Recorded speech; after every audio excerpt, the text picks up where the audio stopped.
I'm a Londoner born and bred. 3 generations of my family have lived and worked alongside the Thames. And I want to show you how today it's even busier and a bigger part of our lives than ever. Don't move!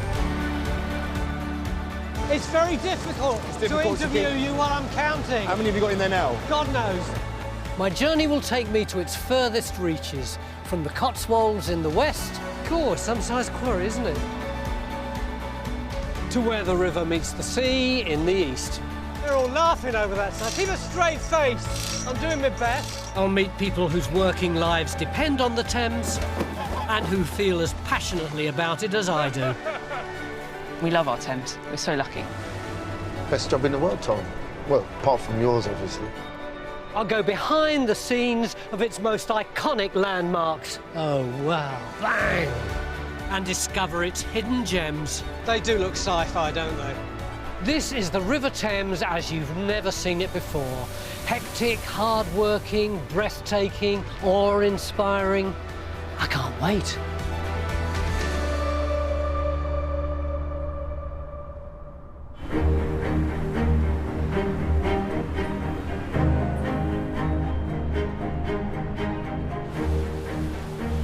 When it comes to famous landmarks, the Thames is like going to a party full of Hollywood A-listers.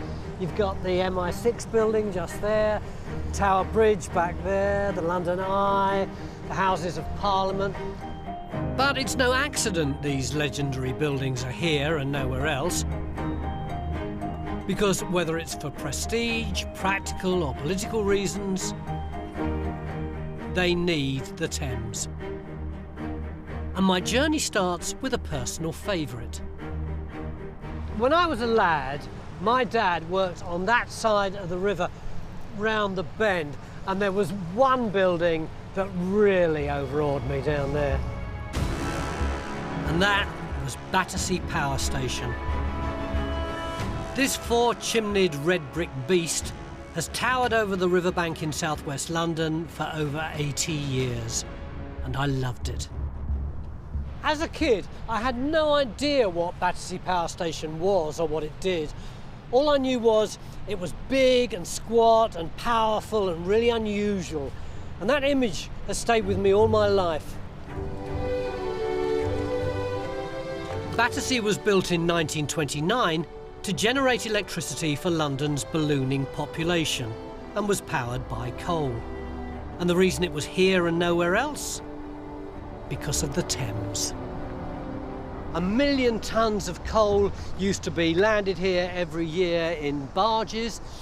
Thames water was used for its cooling processes, and of course Battersea is adjacent to the heart of London, so it's the perfect place to generate London's power. By the 1980s, coal was falling out of favour. Gas, oil and nuclear were taking over. Battersea became obsolete and closed in 1983. Over the years, various dreams and schemes for the building, including becoming Chelsea's new football ground, came to nothing, and it's lain dormant ever since. Until now. Music to my ears, it's going to be the centrepiece of an incredibly ambitious £9 billion development project.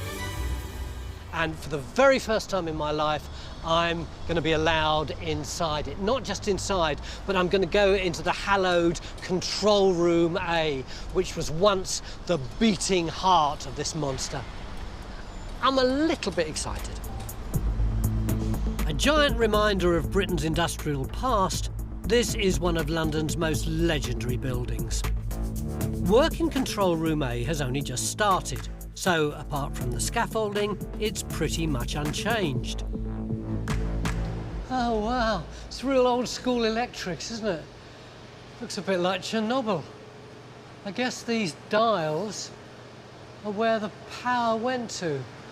Horseferry Road, Peckham Deptford, Fernie Road. Cool.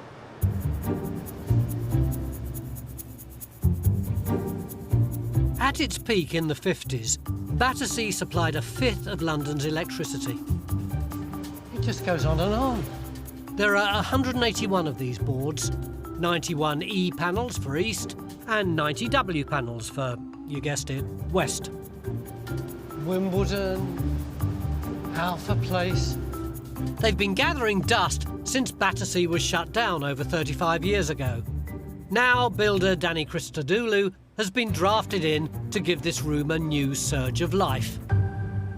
Danny, Hello, Tony. how many people would have been operating this control room in its heyday? I would say 3 to a maximum of 5. Oh, you're kidding.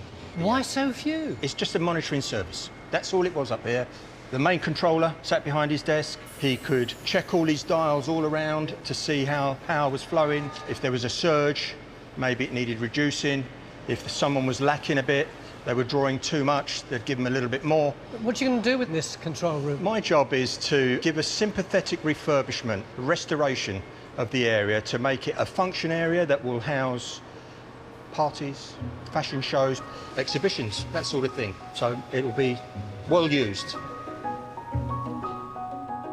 I'm not sure how I feel about my beloved Battersea becoming a cocktails and canapes kind of place. But fortunately, it's got protected status, so any restoration has got to be sympathetic with its history. This is one of our samples that we produced for English Heritage. So this is waiting for the English Heritage Inspector This to has come. been inspected and approved. That has set the standard now for us to work our way through and do all the panels to look this way. Shall we unwrap? Oh, yeah, if you don't mind. If you want to have a go at that. Oh, But it's as you can fantastic. see, the colour comparison is pretty good. That's great. I love that salmon pink paintwork. It's come up a real treat. And that's got a plate on it there because There used to be a dial in there. it's a lost clock or in there, broken it's or gone. whatever.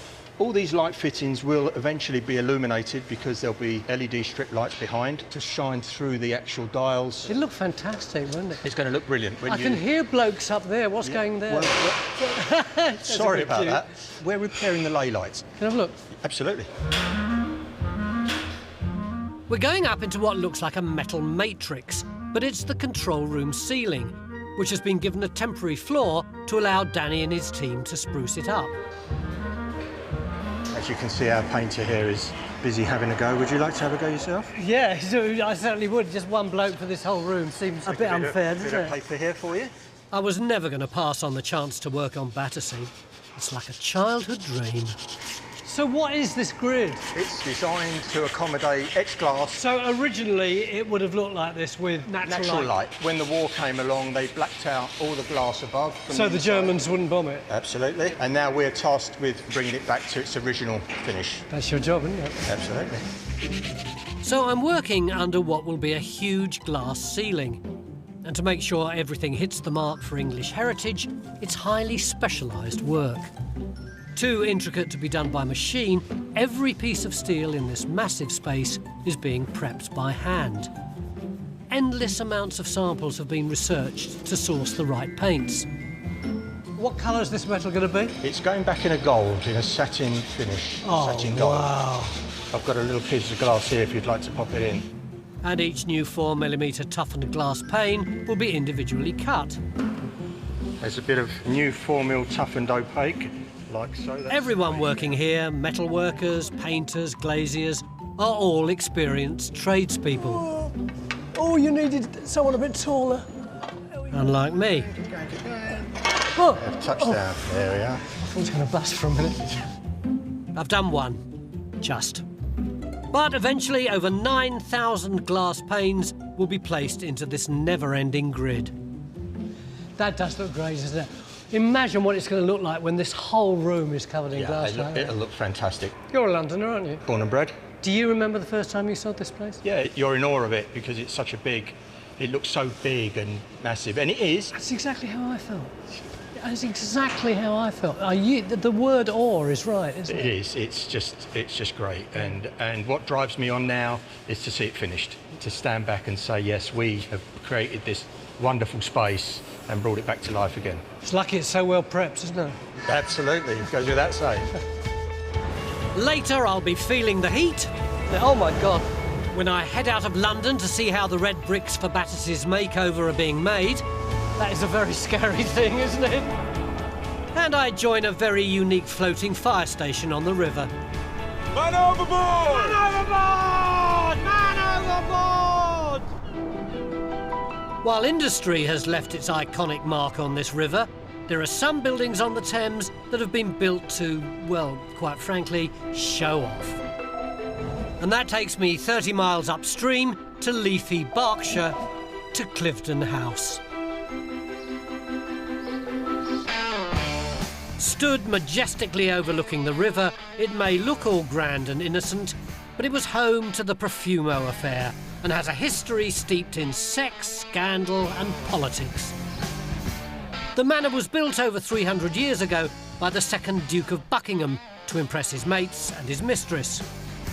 Well, if you were a duke with money and an ego, then of course you'd put your play palace on a prime spot overlooking the Thames. And Cliveden's been a notorious party house for the royal, rich and famous ever since. Anyone who was anyone stayed here. Queen Vic, Charlie Chaplin, Churchill, Gandhi, and more recently, on the night before her wedding, Meghan Markle. The house is now a hotel, which is so luxurious, it's only really accessible to the very wealthy. But the woodlands and the garden and the land leading down to the Thames are available to the likes of you and me. It's been owned by the National Trust since 1942, and 500,000 people visit this estate with its manicured gardens every year. Hi, Mark. Hello, Tony. Mark Lamb is part of Cliveden's 100-acre gardening squad.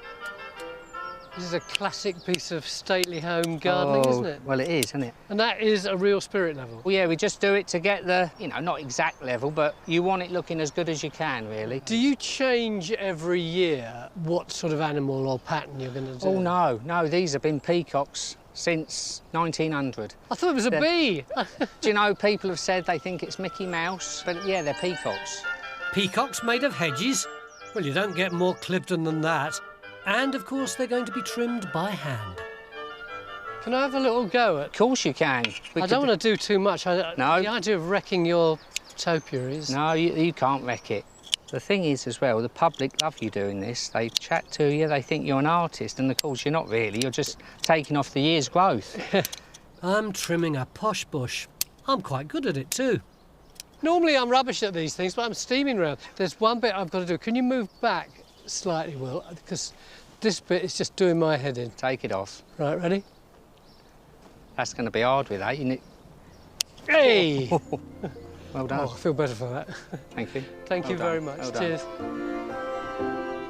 Cliveden House has been home to countless counts and ladies, but none are as famous or infamous as the last lady of the house. She really knew how to milk its prime position on the Thames. Nancy Astor, who was Lady Astor, was one of the really big personalities in the history of this place. And she used to invite the rich and famous here at weekends to mess about on the Thames in boats. And in order to facilitate this, she had the boathouse done up. It's pretty wonderful, isn't it? Nancy Astor and her husband Waldorf, who were both Americans, were the last owners of the estate. Nancy got involved in British politics and became the first woman MP to ever take a seat in the House of Commons. Hi, Tony. Oh, this is lovely. This isn't yours, is it? No, I wish it was. And away from Westminster, this was the other seat Nancy liked to take. Collections and house manager Sophie Clark knows all about the Liddesdale canoe. This was commissioned by Nancy and her husband Waldorf from the Ray Motor Company, which is just down the river in Maidenhead. From a motor company? So is it electric power? Yes, a completely electric canoe. I knew boating on the Thames was a Victorian and Edwardian craze, but I'd always thought it involved lots of oars and hard work. So she looks like really elegant and old-fashioned, but was actually the height of modernity at the same time. So has it always been here, just rotting away? It hasn't. So after the Astors left, it was sold. In 2016, it came up for sale, and we were given first refusal, and we were able to buy it through some really generous donations. When we started restoration, what was actually left in it was essentially a gear stick out of a Ford Escort. And so this has actually been restored from the original drawings. I can't take her out there. Unfortunately not. The National Trust raised 25,000 quid to restore Liddesdale. Its elegance certainly represents the lady in Astor, but maybe not so much the politician.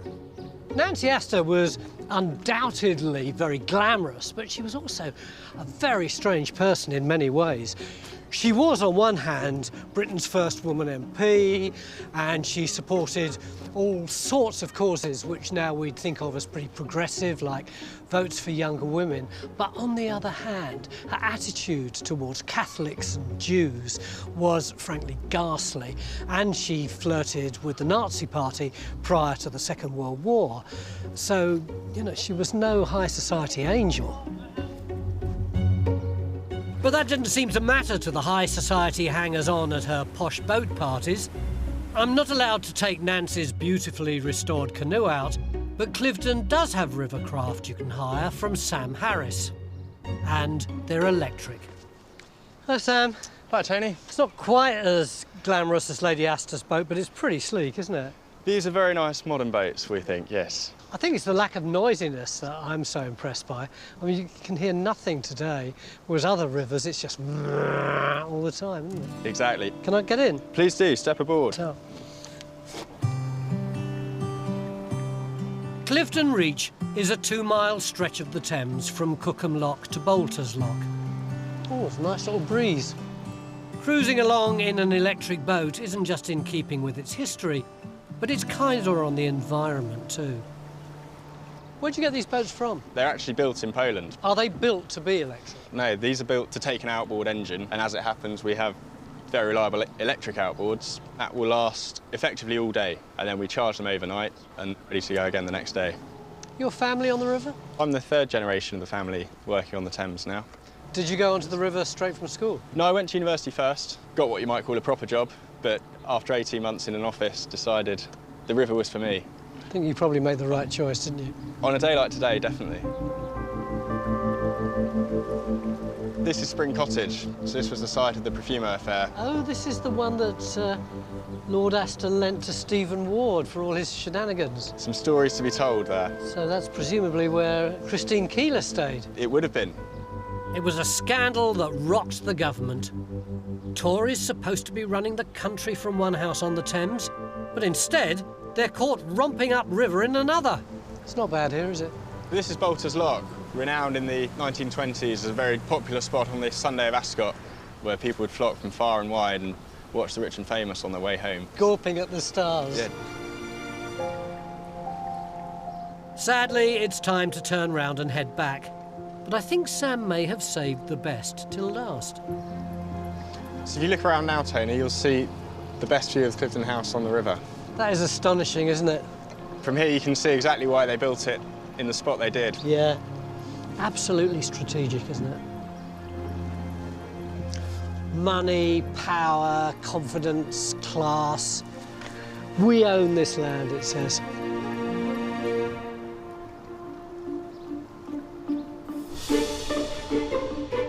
This messing about in boats for fun is all well and good, but now I'm ready for some serious action. And to find it, I've gone back downstream to South London. Red Watch Shun. Answer your names: Firefighter Hulse, Firefighter Gordon, Firefighter Kelly, Firefighter Kilminster. Red Watch stand at ease. Today, I'm going to be joining Lambeth River Fire Station, which is the UK's only water-based fire station, and I'm so looking forward to it. High water today at Chelsea Bridge is 10:52, low water 17:23, and we are bang on a neap tide. Red Watch Shun. For your duties, fall out. Blimey, it's like being in the army. Hope I can keep up. So you're going to be the boss today? Lee Phillips is in charge of today's watch, and it turns out fires are the least of his worries.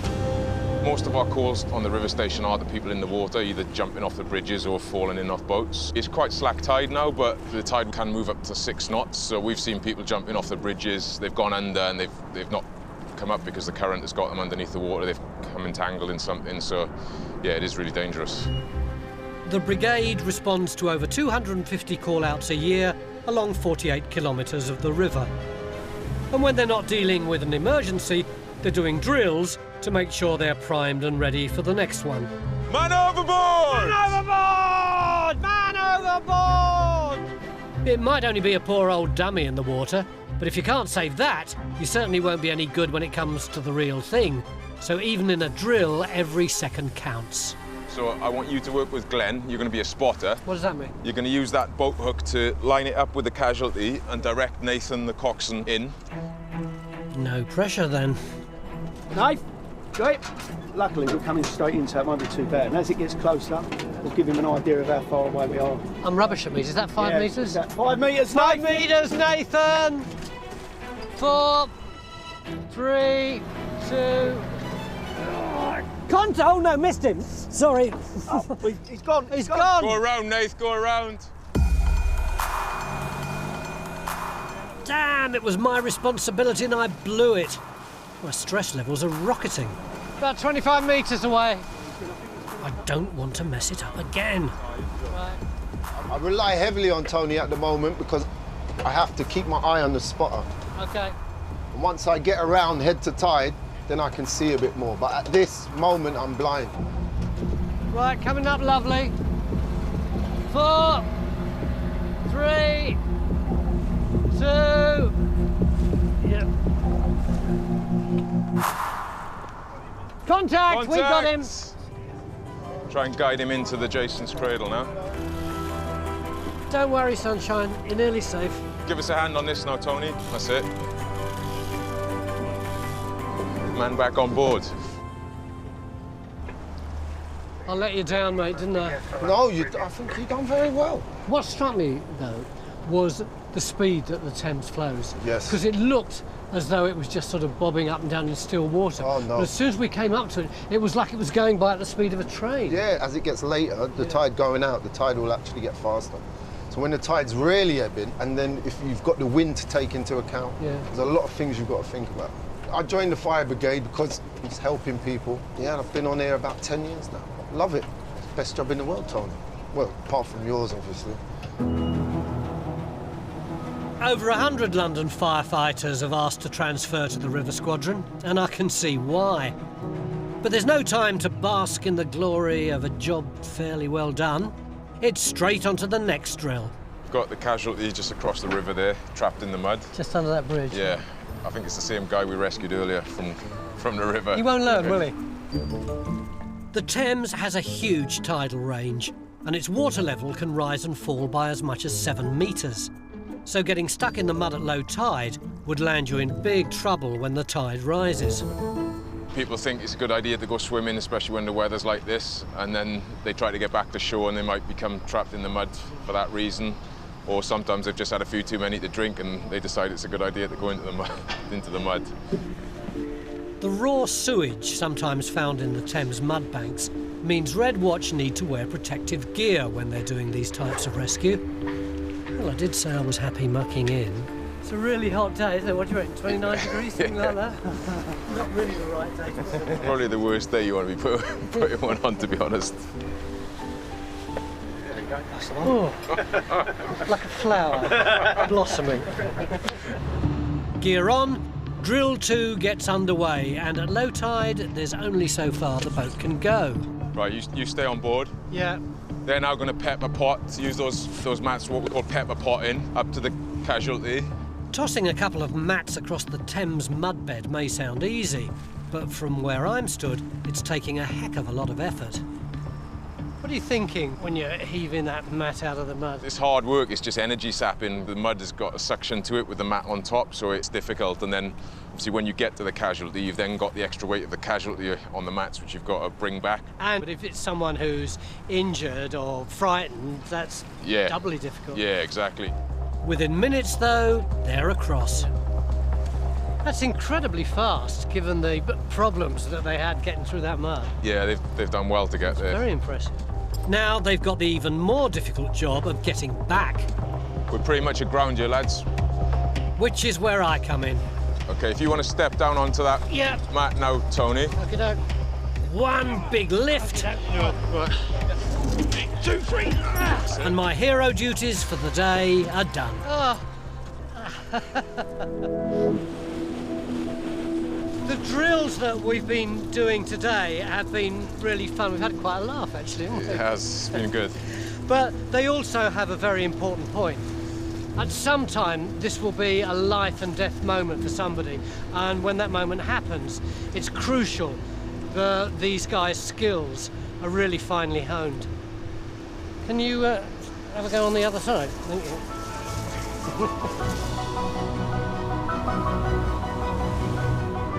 Later, I'll be getting my hands dirty for the Thames again. Right, let's go! Making a brick for Battersea Power Station against the clock. Oh, God, it's broken. It's splitting in half.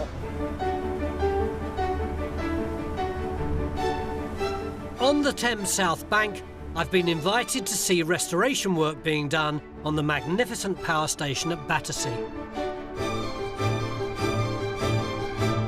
And what made this temple of power stand out wasn't just its towering chimneys, but its solid, bold red brick exterior.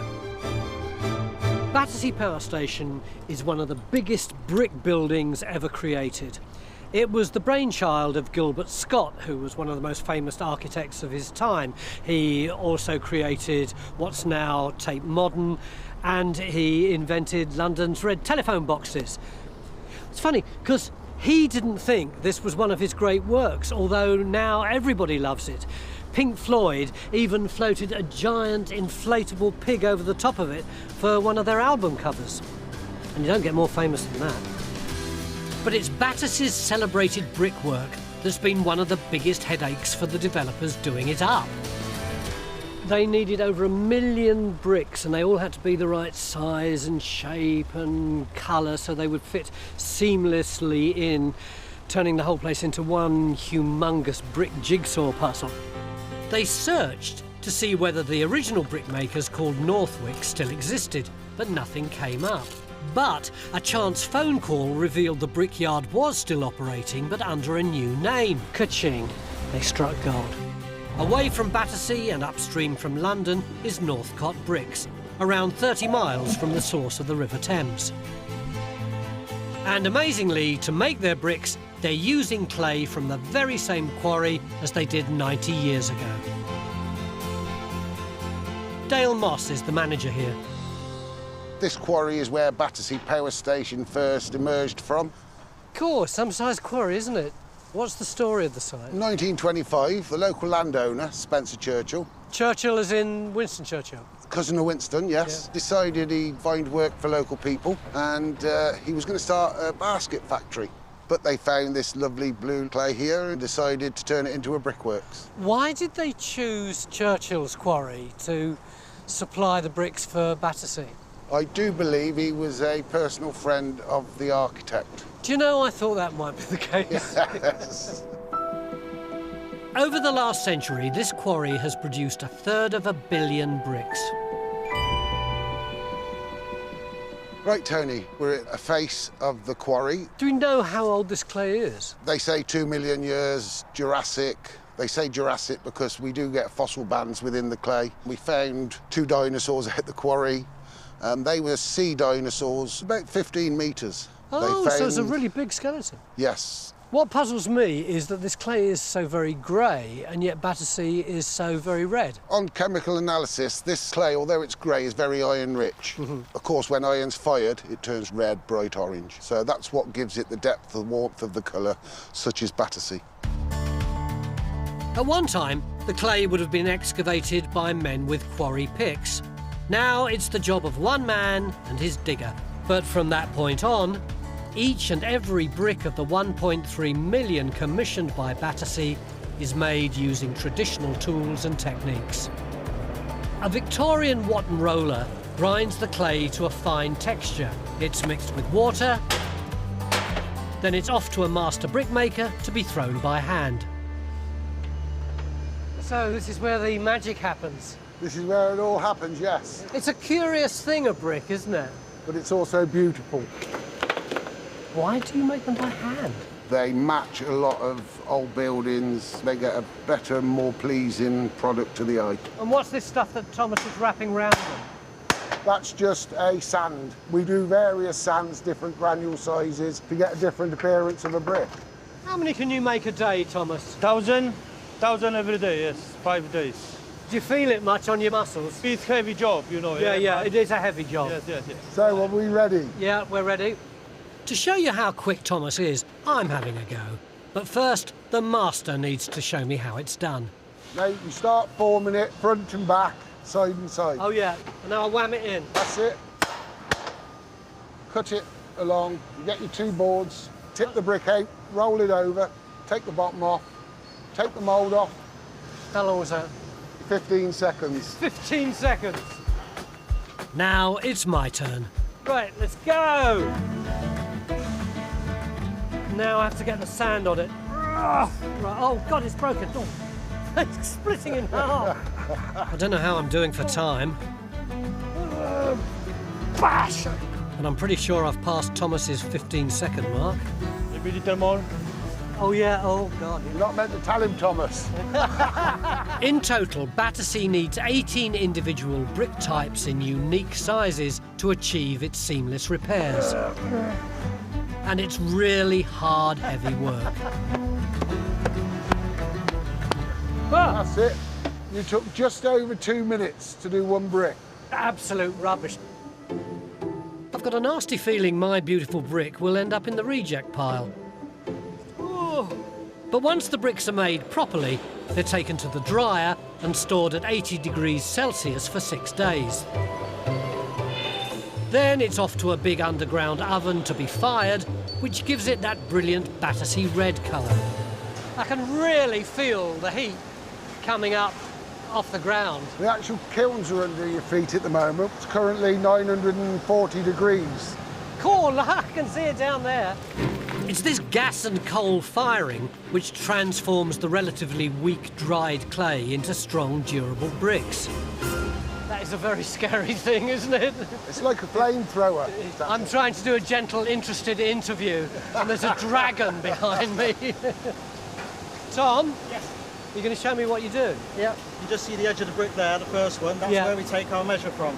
We stack the bricks 22 high in the chamber. Yeah. And then when they've shrunk 3 inches, we know we've got the vitrification point, which is to know when the bricks have gone hard enough. Why do they shrink? What's in them that...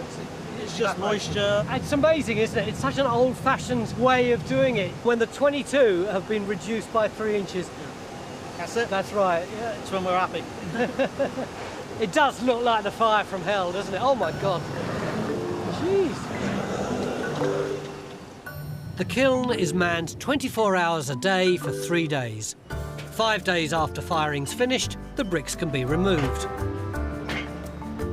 This kiln is being emptied and the bricks are still hot. How do you do it, mate? Oh, you just stick them. We've got a good saying here, Tony. Yeah? If the bricks start to burn your hands, you're holding on to them too long. It's so stifling in here, even Dale's fittest lads can only stack 30 to 40 bricks a time before needing a break. I feel like I need suntan oil on my head. It's just going boom, boom, boom. It's a nice job in the winter. I bet it is, yeah. Next, the bricks are plunged into a pool to cool, sorted by colour and packed ready for transport. They don't look like new bricks even though they are, which is why they should sit alongside their 1930s and 40s brick buddies at Battersea, no problem. To find out, I can't resist coming back to have a look. And, of course, getting my hands on my beloved Battersea one final time. Oh, it looks fantastic.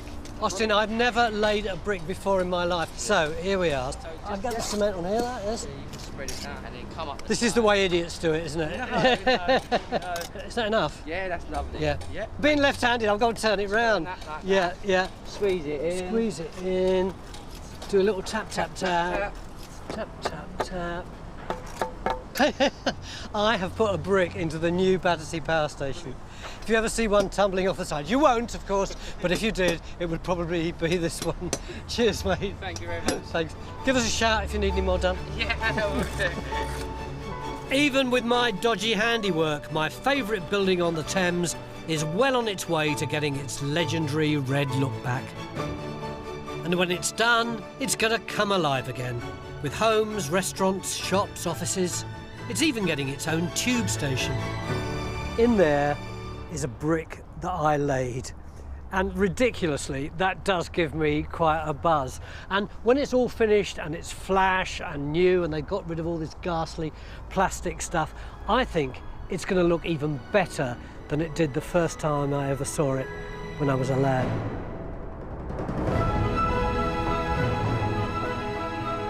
But Battersea isn't the only Thames treasure getting a makeover. We'll get you kitted up. As I delve into the river's oldest bridge. I never thought anything like this existed. I couldn't end my look at the brilliant structures along the Thames without paying homage to its bridges, which have been popping up since Roman times. Currently, there are 35 of them. From the historic London Bridge to the beautiful Tower Bridge to the relatively new Millennium Bridge, all these bridges have one common function: to get people from one side of the river to the other. But they've got something else in common too. They're all part of an ambitious £45 million light installation project which is going to light up London's bridges for the next 10 years. Hiya. Hi. How are you? Sarah Gaventa is directing the project. This is London Bridge. No, it's very unloved, actually. I mean, a lot of people think it's really ugly. But, yeah, I think I do, yeah. London Bridge was one of the first bridges that we illuminated. It's a bit of a challenge because it is so kind of concretey, isn't it? It is, but it's also a wonderful canvas. And so there's a lovely coloured wash that moves across and changes, and it's quite impressionistic.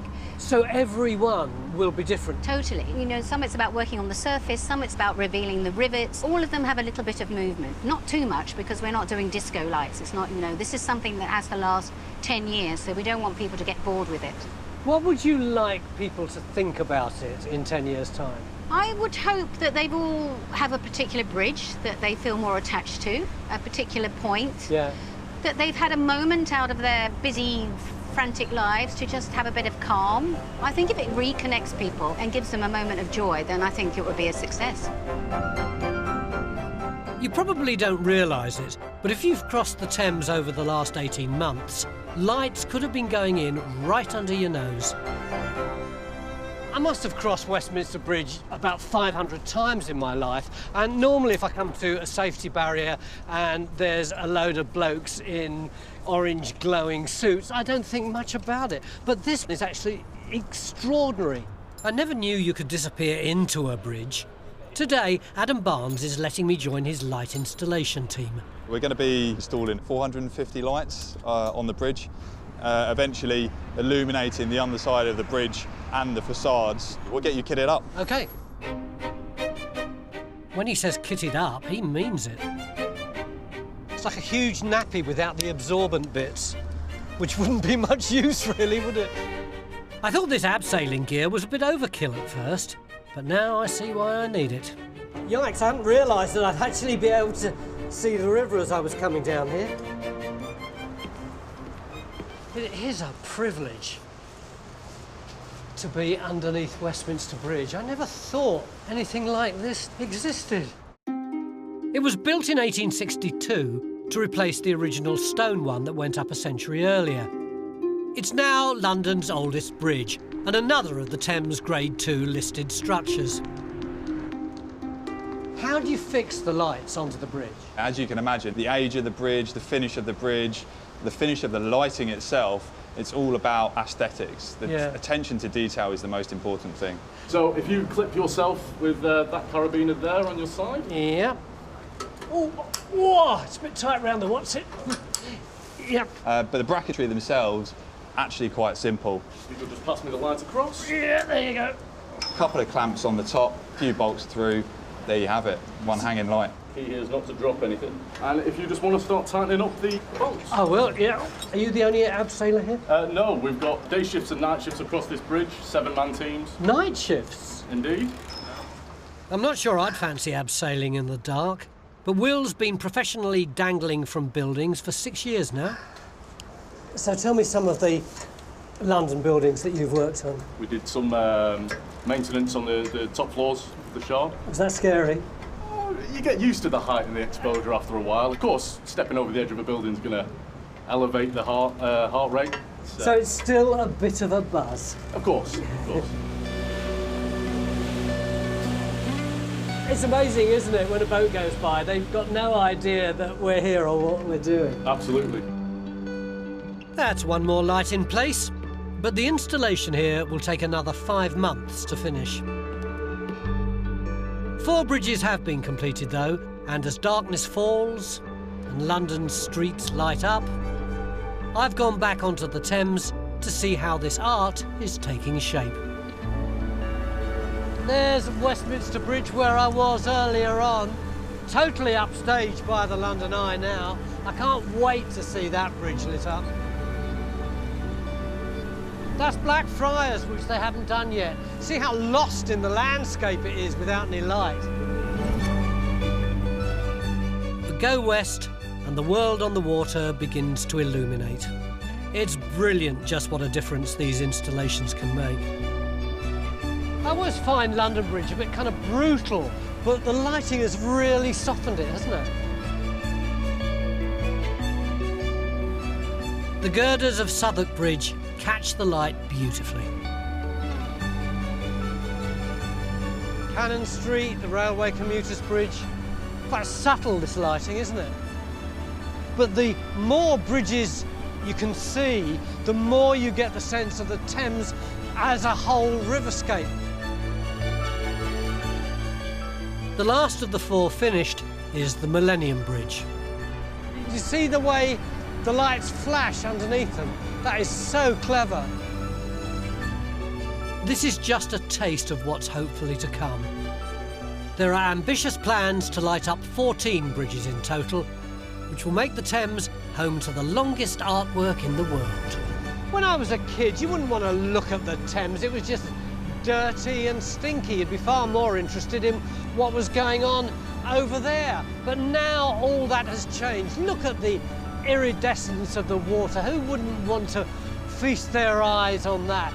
Once again, the Thames is becoming the centrepiece of London, and the men and women who built these extraordinary bridges are being celebrated in light. And I reckon that's a pretty good thing.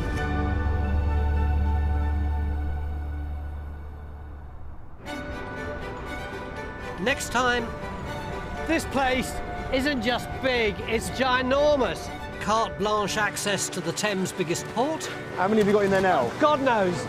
Behind the scenes at St Paul's. Oh, wow. Bang! And I try my hand at brewing. How many pints would that be? 92,000 pints. 92,000 pints! It's all in a day's work for the Thames. Good on you, Thames.